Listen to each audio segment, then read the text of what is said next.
नमस्कार, न्यूज़ के खास कार्यक्रम आमना सामना में आपका स्वागत है। मैं हूं देवेंद्र कुशवाहा।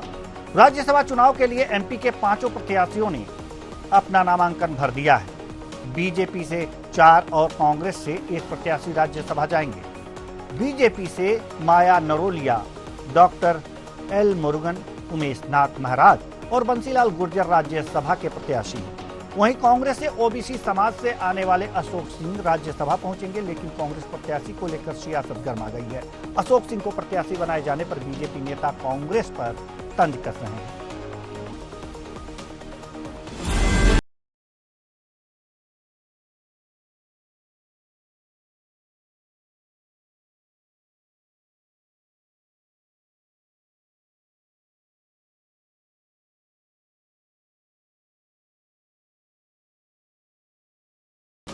कांग्रेस ने अशोक सिंह को राज्यसभा का उम्मीदवार बनाया है।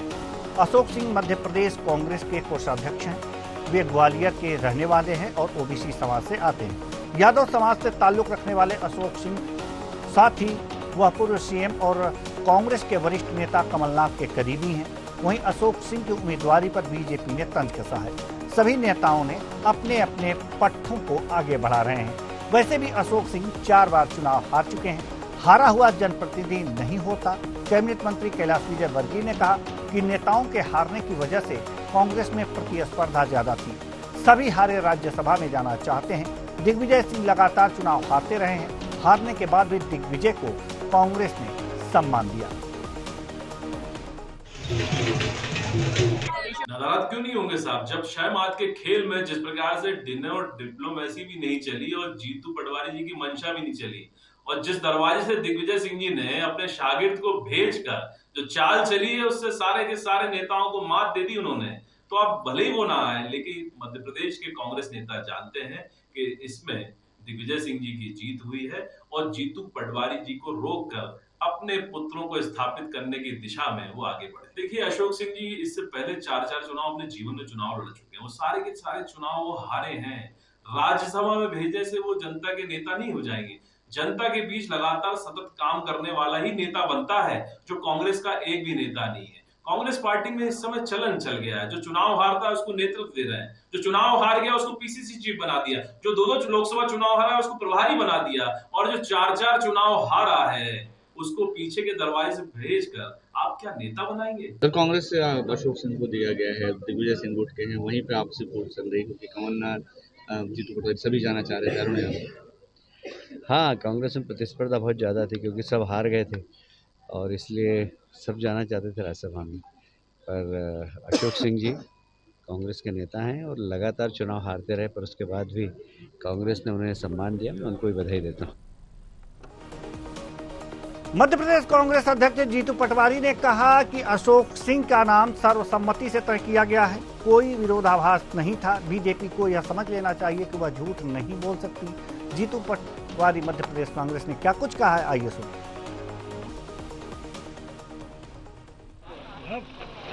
मैं अनुरोध करना चाहता हूं कि आदरणीय कमलनाथ जी का कल ट्वीट आया था, आदरणीय दिग्विजय सिंह जी के भी ट्वीट पे था। एक कांग्रेस का कार्यकर्ता, विधायक, नेता सर्वसम्मति से अशोक सिंह जी का चयन राज्यसभा के लिए हुआ। किसी प्रकार का सवाल जवाब, शंका कुशंका मैं समझता हूं मेरे पत्रकार बंधुओं के दिमाग में भी नहीं आनी चाहिए, और बीजेपी के पास भी इसके लिए कहने को कुछ नहीं है। न झूठ बोल सकती है, न कुछ उल्टे सीधे बयान दे सकती है। सर्वसम्मति से अशोक सिंह जी का कमलनाथ जी, दिग्विजय सिंह जी और सारे नेताओं की सहमति से हुआ।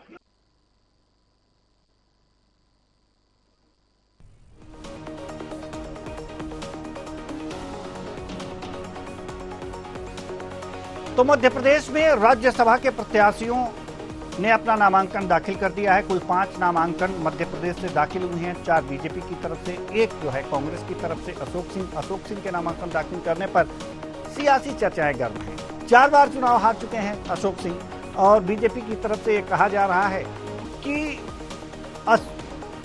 हारे हुए नेताओं के बीच प्रतिस्पर्धा है। सभी राज्यसभा जाना चाहते हैं, और बार बार हारने के बाद जो दिग्विजय सिंह को कांग्रेस हमेशा सम्मान करती रही है। तो एक तरह से ये तंज है कि जो भी नेता चुनाव हार जाता है उसे पद से नवाज दिया जाता है। जीतू पटवारी का उन्होंने उदाहरण दिया, वो भी चुनाव हार गए और उन्हें पद से नवाज दिया गया। तो इस तरह से तंज है। लेकिन इस पर जीतू पटवारी ने कहा है कि इसमें कोई विरोधाभास नहीं है। सर्वसम्मति से अशोक सिंह का नाम जो है तय किया गया है राज्यसभा के लिए, वो राज्यसभा जाएंगे। ये सारी चीजें हैं और इसी पर राजनीति हो रहा है। राजनीति करने के अनेक पहलू हैं। देखिए, लोकसभा चुनाव आ रहा है और उस चुनाव से पहले राज्यसभा में कौन जाएगा कौन नहीं जाएगा, जो सीटें खाली हुई थी उसको भरना भी जरूरी था और इसलिए राज्यसभा के लिए जो 4 उम्मीदवार बीजेपी से नामांकन भरे हैं और एक कांग्रेस से। हालांकि बीजेपी कह रही है कि महिलाओं और किसानों को भी राज्यसभा में प्रतिनिधित्व मिलना चाहिए और इस हिसाब से उन्होंने अपने प्रत्याशी तय किए हैं। तो महिला के लिए जो नरोलिया जी हैं उनका चुनाव किया गया है। मध्य प्रदेश महिला बीजेपी की प्रदेश अध्यक्ष हैं महिला मोर्चा की, उनका भी आज नामांकन हुआ है। तो कुल मिलाकर के ये देखा जा सकता है कि अपने अपने तरीके से पूरी तरह से राजनीति हो रही है। दूसरे के राजनीति को नीचा दिखाने के लिए, यानी कि उनको गलत ठहराने के लिए भी तमाम प्रयास किए जा रहे हैं और ये भी काम किया जा रहा है कि किस तरह से लोकसभा चुनाव को अपने पक्ष में किया जाए। तो ये तमाम बातें हैं जिन पर आज हम चर्चा करेंगे। लेकिन मध्य प्रदेश की जो राजनीति है उसको देखते हुए ये कहा जा सकता है कि मध्य प्रदेश की राजनीति में एक बहुत बड़ी चीज ये है कि किसी बात को लेकर के सियासत गर्म हो जाती है, किसी भी बात को लेकर के ये मुद्दे बनाए जाते हैं, लेकिन जो वास्तव में जनता के मुद्दे हैं उस पर कितनी बात होती है। क्या जो जनता के मुद्दे कांग्रेस उठाना चाहती है उसको अपने मोह जाल में अपने बयानों के अंदर फंसा करके कांग्रेस को दूसरी तरफ ले जाने की कला में बीजेपी माहिर है, या फिर कुछ और बात है, या फिर जो कांग्रेस है उस मुद्दे को भुना नहीं पाती और उसको ठीक ढंग से उठा नहीं पाती। ये तमाम बातें हैं। लेकिन जो राज्यसभा की बात है उस पर जो अशोक सिंह के जो प्रत्याशी बनाए जाने पर बीजेपी का जो तंज है वो एक तरह से सही दिखता है कि 4 बार हारे हुए प्रत्याशी को बीजेपी ने ये कहा कि 4 बार हारे हुए प्रत्याशी को प्रतिनिधि नहीं कहा जाता किसी का। वास्तव में जो प्रत्याशी बार बार हार रहा है उसे राज्यसभा में भेजना और नवाजना, ये कांग्रेस किस हिसाब से उनका समर्थन किया है ये कांग्रेस ही समझे। आज उसी पर हम बातचीत करेंगे और उसके लिए हमारे साथ जो हमारे मेहमान हैं वो हमारे साथ जुड़ चुके हैं। जो मेहमान हैं उनसे हम आपका परिचय करा दें। शशिकांत शुक्ला जी, राजन मंडलोई जी विधायक हैं कांग्रेस से और रमेश शर्मा जी वरिष्ठ पत्रकार, शशिकांत शुक्ला जी जो बीजेपी प्रवक्ता हैं, प्रदेश प्रवक्ता। आपका भी तीनों मेहमानों का बहुत बहुत स्वागत है हमारे इस कार्यक्रम में। चर्चा की शुरुआत हम करेंगे विधायक जी से जो कांग्रेस से विधायक हैं, राजन मंडलोई जी। राजन मंडलोई जी, सवाल यहाँ पर यह है कि अशोक सिंह को राज्यसभा के लिए आज नामांकन कांग्रेस की तरफ से किया गया है, उस पर बीजेपी बराबर तंज कस रही है कि 4 बार के हारे हुए जो नेता हैं उनको प्रतिनिधि नहीं कहा जाता जनता का, और हारे हुए प्रत्याशियों, हारे हुए लोगों का, हारे हुए नेताओं को राज्यसभा में जाने की एक होड़ सी लग गई है कांग्रेस में, इसलिए अशोक सिंह को भेजा गया। क्या कहेंगे?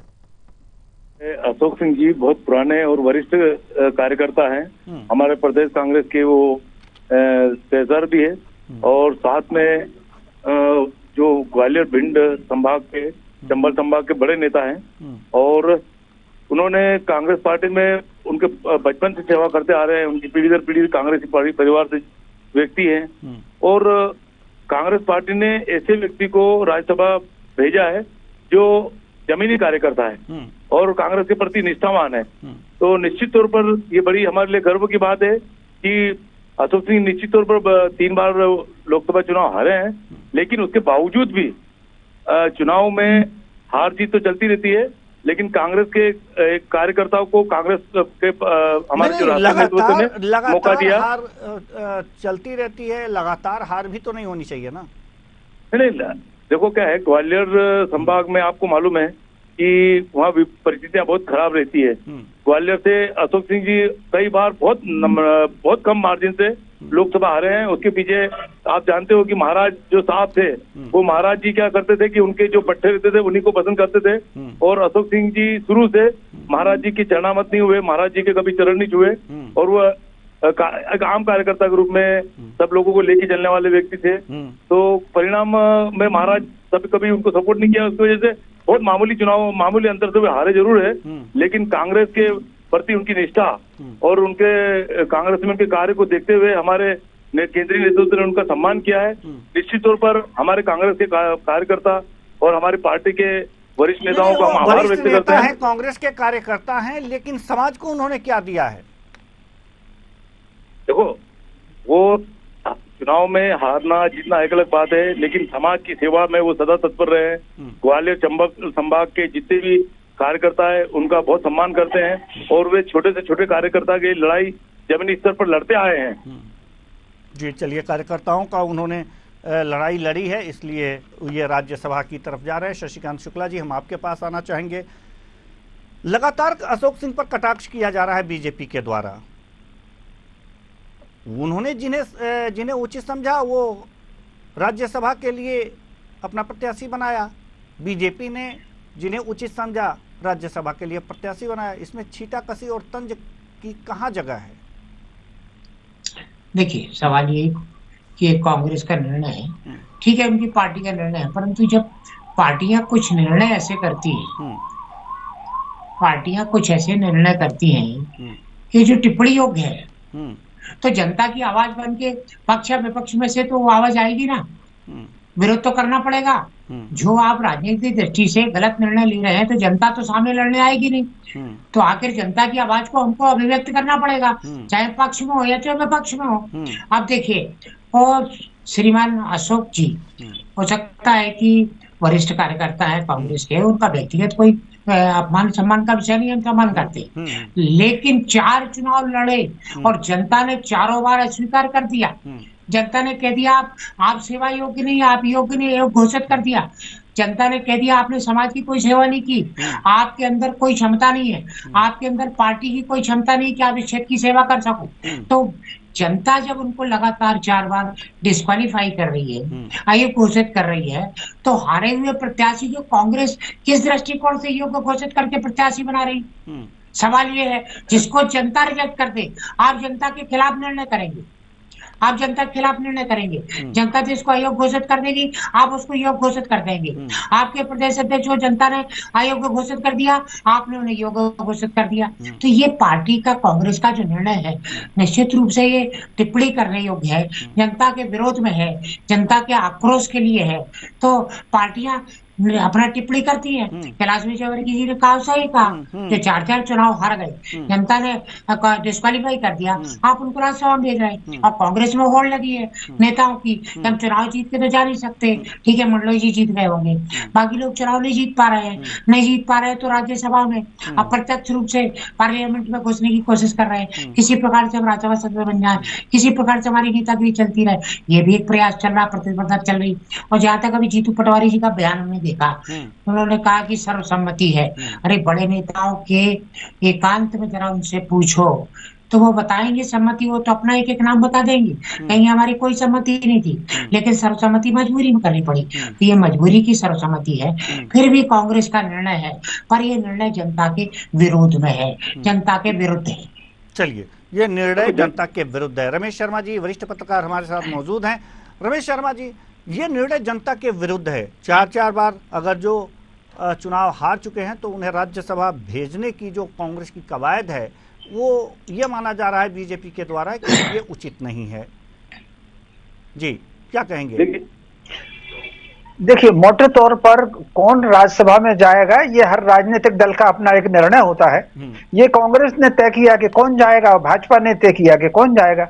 मोटे तौर पर राज्यसभा की जो कल्पना थी वो ऐसी थी कि जो लोग चुनाव नहीं लड़ सकते हैं, जो बुद्धिजीवी हैं, जो साहित्यकार हैं, जो इंजीनियर हैं या वैज्ञानिक हैं, बाय द वे ऐसे कार्यकर्ता जो जमीन से जुड़े कार्यकर्ता हैं, पार्टी के सक्रिय, जो चुनाव नहीं लड़ सकते या चुनाव नहीं जीत सकते या उनके पास साधन कम है, उन्हें राज्यसभा में भेजा जाता है। तो मैं समझता हूं इस बार जितने भाजपा और कांग्रेस दोनों ने जो चयन किया है, एक संत को छोड़ करके सब पार्टी के जुड़े हुए जमीन के कार्यकर्ता हैं। अशोक सिंह भी जमीन के कार्यकर्ता हैं, माया नरोलिया भी जमीन की कार्यकर्ता हैं, वो गुर्जर भी जमीनी कार्यकर्ता हैं। तो कुल मिलाकर के ये अपनी पार्टियों का निर्णय है और ये कार्यकर्ताओं को उन्होंने राज्यसभा में भेजा है। मैं समझता हूं इस पर किसी दूसरे दल को, किसी दूसरे दल के उम्मीदवार पर टिप्पणी नहीं करनी चाहिए। विकास की बातें करें तो जिसमें जनहित के मुद्दे हों उनको उठाएं, जन समस्याओं को उठाएं।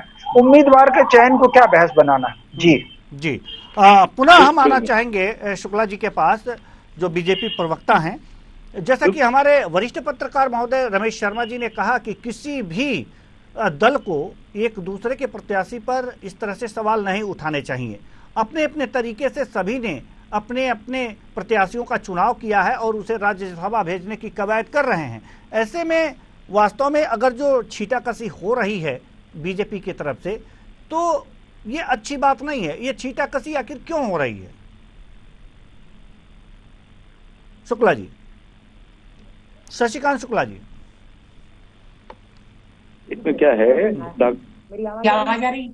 जी आवाज आ रही? जी जो एक स्वामी जी है, जो बेचारे भगवान की आराधना करते हैं, धार्मिक व्यक्ति हैं, आपने उन्हें राज्यसभा किस हिसाब से भेज दिया? इसके अलावा बांसीलाल जी गुर्जर है, माया मैडम है। राजन मंडलोई जी, आपसे सवाल नहीं, शशिकांत जी से सवाल है। मेरी आवाज आ रही है? जी जी जी जी शशिकांत जी। इसको छींटाकशी के रूप में ले लें, निश्चित रूप से एक पार्टी का अधिकार है। ये एक तरीके से राजनीतिक मौलिक अधिकार इसको कहते हैं। ये पार्टी का अधिकार है कि वो किसी को भी प्रत्याशी बनाए, परंतु जन से अप्रत्याशित हो तो निश्चित रूप से कि टिप्पणी योग्य मामला तो बन जाता है कि हाँ टिप्पणी होना चाहिए। तो अप्रत्याशित है, इसको जनता ने 4 बार नकार दिया। आप उसको पीछे के दरवाजे राज्यसभा में भेजना चाहते, सम्मानपूर्वक निश्चित रूप से सहायता। कोई जरूरी नहीं है, कोई जरूरी नहीं है कि जनता चुन ही ले। अगर जो वो अशोक जी अगर जो बढ़िया से जनता के बीच काम कर रहे हो। अरे आप मेरी बात तो सुनिए, फिर आप जवाब दीजिएगा। मैं ये नहीं कह रहा हूँ जरूरी नहीं है, तो आप ठीक कह रहे हैं, लेकिन 4 बार जनता द्वारा अस्वीकार कर दिया जाना, तो इसके बाद राज्यसभा में भेज जाना थोड़ा अविस्मरणीय तो लगता है। इस नाते एक छोटी सी टिप्पणी हमारे कैलाश विजयवर्गीय जी ने भी कर दी है, तो छोटी टिप्पणी है, इसमें आपके अधिकार को फोर्फिट नहीं कर रहे, आपके अधिकार का विरोध नहीं कर रहे, उनके उम्मीदवार बनाने का विरोध नहीं कर रहे, इन्हें बिल्कुल आप कैंसिल कर दो। पर हाँ, आपने जो निर्णय लिया है वो जनता के अनुरूप नहीं है। ये टिप्पणी तो राजनीति में बनती है ना। आपका कोई निर्णय ऐसा हो जो अप्रत्याशित हो, जनता के विरोध में हो, तो टिप्पणी तो कर सकते हैं। पर हाँ, कोई छींटाकशी अपमान का विषय नहीं, किसी का अपमान नहीं कर रहे, कोई छींटाकशी नहीं कर रहे हैं। ये कांग्रेस का अधिकार है, राजनीतिक दल का अधिकार है, वो किसी को भी उम्मीदवार बनाए, वो जीत करके जाए। पर कांग्रेस के नेता लगातार हार रहे, हारने के बाद निश्चित रूप से प्रतिस्पर्धा है, तो किसी प्रकार से राज्यसभा में या जिन स्टेटों में जो विधानसभा के संपर्क से राज्यसभा बनती, वहाँ पर विधान परिषद में हम चले जाएं, इस ढंग का भाव का गैर कांग्रेस के नेताओं के अंदर है। ये प्रतिस्पर्धा है, ये बात सही है, ये टिप्पणी की गई है। इसका ये मायने नहीं है कि हम कोई अपमान का विषय कर रहे हो, हम कांग्रेस के अधिकारों का हनन कर रहे हैं। अरे भाई, उनका अधिकार है, वो उम्मीदवार बनाए भेज, पर इसको जनता ने 4 बार अस्वीकार कर दिया। तो कोई आर्थिक रूप से अक्षम नहीं है, कुछ नहीं है, उसको आप उम्मीदवार बना रहे। आपको इनकी जगह हो सकता है आपके पास कोई अच्छे सहायता रहे हो, आपके पास और बुद्धिजीवी कोई रहा हो, आपके पास पार्टी का और कोई गरीब सेवक रहा हो, बहुत से आपने 4 अवसर उनको दिया था, एक आध अवसर किसी और को दे देते। चलो, लेकिन फिर भी ये कांग्रेस का अधिकार है। पर ये कांग्रेस के अधिकार का जो निर्णय है वो थोड़ा आश्चर्यजनक है। जनता के लगातार 4 बार के मैंडेट के हमें ऐसा लगता है खिलाफ है, कांग्रेस की हारने के बाद की प्रतिस्पर्धा का परिणाम है। इस नाते हमारे नेताओं ने एक छोटी टिप्पणी की है। कोई बड़े भारी जी राजन मंडलोई जी आप कुछ कहना चाह रहे थे? अब पहले तो आप जवाब दीजिए शुक्ला जी का, उसके बाद आप जो कहना चाह रहे थे उसे रखिए सामने। देखो, चुनाव हारना जीतना एक अलग बात है। मैं पहले ही बोल रहा हूँ कि अशोक सिंह जी यादव साहब चंबल संभाग के बड़े नेता हमारी पार्टी के, और पार्टी ने उनको सर्वसम्मति से राज्यसभा के लिए भेजा। साथ में जो आप देख लीजिए, भारतीय जनता पार्टी ने जिन लोगों को चयन किया वो उनकी क्या योग्यता है, ऐसा उन जो बता रहे हैं, तो क्या योग्यता के हिसाब से उनको भेज रहा। सिर्फ वहां पर उंगली उठाने के लिए भेजा है कि भाई पार्टी ने कहा था आप हाथ खड़े कर दो। अपने प्रदेश का, अपने क्षेत्र की बात को दमदारी से रखने के लिए जैसी स्थिति नहीं है। मैं उमेश गिरी जो स्वामी जी है उनके बारे में ये कहना चाहूंगा कि वो तो बड़े भगवान की भक्ति में लीन थे। अब उनको राज्यसभा में भेजा। अब ये राज्यसभा में भाई बाबा लोगों का क्या काम, बाबा लोगों का काम धार्मिक शिक्षा देना, धर्म का प्रचार प्रसार करना। अब उनको वहां भेज दिया, किस हिसाब से भेजा? अब बंसीलाल जी गुर्जर साहब को आपने अभी तक चुनाव में कभी लड़ाया नहीं, अब पीछे के दरवाजे से उनको भी भेज रहे हो। हम उसमें तो कुछ कमेंट कर नहीं रहे। माया मैडम महिला भाजपा में मोर्चे में काम करती, अच्छी बात है, महिला को उन्होंने भेजा। लेकिन जिस हिसाब से आप चुटकी ले रहे हो, तो चुटकी लेने के बाद हमारे कांग्रेस पार्टी के पास भी बहुत है। लेकिन हम ऐसा मानते हैं कि अशोक सिंह जी मध्य प्रदेश की आवाज बनेंगे राज्यसभा में, और मध्य प्रदेश के मुद्दों को और देश में जो स्थितियां हैं उसके प्रति वे गंभीर है। तो आपकी जो कांग्रेस की आपत्ति है वो संत पर है कि संत पर कोई आपत्ति नहीं है। मेरा ये कहना है संत को क्यों भेजा गया, क्या मतलब वहाँ काम है? हाँ, वो तो धार्मिक प्रचार प्रसार करते हैं, धर्म का प्रचार प्रसार करे, धार्मिक शिक्षा दे लोगों को, धर्म का ज्ञान दे, वो बहुत बढ़िया बात है उनके लिए। अब लेकिन उनको इस प्रकार से आप जो चारों लोग आपने भेजे हैं, हम उन पर कोई कमेंट नहीं कर रहे हैं। लेकिन यदि आप हमारे इंडियन पे ये कर रहे हो तो आपने अभी बंसीलाल जी को कोई चुनाव नहीं लड़ा है, माया मैडम को भी राजनीति में कोई चुनाव लड़वा देते। साथ में मुरुगन साहब जो आप अलग प्रदेश से लेके आ रहे हैं, पार्टी का नेता है निर्णय, ठीक है, बाहर से आप भेज रहे हो मध्य प्रदेश का, निश्चित तौर पर हो सकता है कि अपने डॉक्टर मुरुगन साहब भी मध्य प्रदेश की बात रखेंगे। लेकिन आप हमको तो ऐसा लगता है कांग्रेस पार्टी को और हमको कि भारतीय जनता पार्टी में राज्यसभा में उन्हीं लोगों को भेजा जाता है जो सिर्फ जो भारतीय जनता पार्टी का राष्ट्रीय नेतृत्व उसकी हाँ में हाँ मिलाए और प्रदेश की कोई आवाज बुलंद न करे। पूरे राष्ट्र के संग चलिए ठीक है, ठीक है, हमारे पास समय बहुत कम है, इसलिए हम जल्दी से रुख करेंगे अपने वरिष्ठ पत्रकार महोदय रमेश शर्मा जी के पास। रमेश शर्मा जी, जैसा कि एक बात राजन मंडलोई जी ने की, विधायक जी ने की कि संत को भेजने का क्या औचित्य है। चलिए हमने अशोक जी को भेजा, लेकिन इन्होंने टिप्पणी की, लेकिन संत को भेजने की क्या आवश्यकता है, इस पर हम आपकी राय जानना चाहेंगे। जी रमेश शर्मा जी तक हमारी आवाज़ शायद नहीं पहुंच पा रही है। तो राजन मंडलोई जी देखिए, हर क्षेत्र से लोग जाते हैं, जहां तक हमें मालूम है कि हर क्षेत्र में राज्यसभा में लोग भेजे जाते हैं, और इस जो लोग भेजे जाते हैं अपने अपने क्षेत्र में विशेषज्ञता हासिल किए होते हैं। तो अगर जो किसी संत को भेजा गया है तो जरूर कुछ सोच समझकर ही पार्टी ने ये निर्णय लिया होगा। हमारी कोई आपत्ति नहीं है संत जी को भेजने में, पर मैं ये कह रहा हूँ कि जो भारतीय जनता पार्टी उन्हीं लोगों को राज्यसभा में भेजना चाहती है जो उनकी हाँ में हाँ मिलाए केंद्रीय नेतृत्व के। नहीं, तो कांग्रेस को हाँ में ना मिलाने वाले को भेजती है क्या? नहीं, बस ऐसा है कि साथ में हमारे मध्य प्रदेश के मुद्दे भी तो चलना चाहिए, मध्य प्रदेश की विकास की, मध्य प्रदेश डेवलपमेंट की, मध्य प्रदेश में जो केंद्र शासन द्वारा जो अनुदान मिलना चाहिए, जो हमारे मध्य प्रदेश के अधिकार है, उन सब की बात भी वहाँ पे करें। और खास बात यह है कि लोकसभा हो कि राज्यसभा है, वहाँ कानून बनते हैं, वो कानून बने तो मध्य प्रदेश का ध्यान रखा जाए। बिल्कुल, और मध्य प्रदेश का ध्यान रखा जाएगा। जो भी यहाँ से सदस्य जिस पार्टी द्वारा भेजे जाएंगे और चुनकर के वहाँ पर जाएंगे तो वास्तव में ध्यान रखा जाएगा। बहुत बहुत धन्यवाद सभी मेहमानों का, आप आए और अपने अपने विचार साझा किए, क्योंकि अब समय नहीं है कि इस चर्चा को और आगे बढ़ाएं। तो कुल मिलाकर के देखा जा सकता है कि राज्यसभा में जिन प्रत्याशियों का चयन पार्टियों ने किया है, एक दूसरे पर छींटाकशी कर ही रहे हैं, लेकिन ज्यादा दिक्कत यहाँ पर है अशोक सिंह के प्रत्याशी बनाने पर, कांग्रेस के प्रत्याशी बनाए जाने पर। अशोक सिंह ने जिनको कांग्रेस का प्रत्याशी बनाया है उनको राज्यसभा भेज रही है, तो इस पर तंज है। हालांकि वो कई बार हार चुके हैं, लेकिन राज्यसभा को इसीलिए बनाया भी गया है कि जो भी लोग वहां पर जाएंगे, जो भी लोग अपने क्षेत्र में एक विशिष्ट स्थान रखते हों, अब जो चुनाव न जीत सकते हों, उनको पिछले दरवाजे से वहां पर भेजा जाए, लेकिन उनकी बुद्धिमत्ता, क्षमता जो है और समाज के प्रति उनका जो ध्येय होता है उसको ध्यान में रखकर वहां पर भेजा जाता है। और इसी को ध्यान में रख करके सभी पार्टियों ने अपने अपने तरीके से प्रत्याशियों का चुनाव किया है और वहां पर इन्हें प्रत्याशी बनाया है जो राज्यसभा में चुनकर जाएंगे। फिलहाल इस पर आरोप प्रत्यारोप तो लगते रहेंगे, राजनीति है, होती रहेगी, लेकिन काम आगे बढ़ता रहेगा। फिलहाल इस कार्यक्रम में इतना ही, मुझे दीजिए इजाजत।